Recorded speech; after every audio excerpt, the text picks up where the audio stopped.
বিচার দিবসে কিয়ামতের দিন, সেদিন কাউকে ঠকানো হবে না, কাউকে জুলুম করা হবে না। আমরা কত লাকি, আমরা বিচারক হিসেবে আল্লাহ তাআলাকে পেয়েছি। আমরা অনেক সময় দুনিয়ার বিচারে অনেক সময় হ্যাপি হই না, বাদী হ্যাপি বিবাদী হ্যাপি হয়, বিবাদী হ্যাপি বাদী হ্যাপি হয় না। কারণ মানুষের দুর্বলতা থাকে, কারোর প্রতি পক্ষপাত দুষ্টতা থাকে, অনেক বিষয় থাকে। কিন্তু কিয়ামতের বিচারে আমরা এমন একজনকে জাজ হিসেবে পেয়েছি, আল্লাহু আকবার। তিনি মুসলিমদেরকে কোনো ফেভার দিবেন না, আবার নাস্তিকদের উপরে জুলুম করবেন না। আল্লাহু আকবার।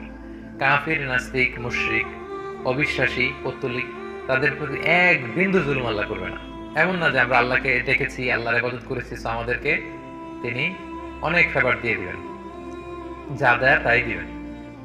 আর যারা আল্লাহকে অবিশ্বাস করেছে তাদেরকে আল্লাহ জুলুম করবেন না, তাদের কৃতকর্মের যতটুকু পাওনা ততটুকুই বুঝিয়ে দিবেন। এই কথাটি সূরা ইয়াসিনের 54 নম্বর আয়াত আল্লাহ চমৎকার ভাবে বললেন যে ফাল ইয়াউমা লা তুযলামু নাফসুন শাইআ ওয়া লা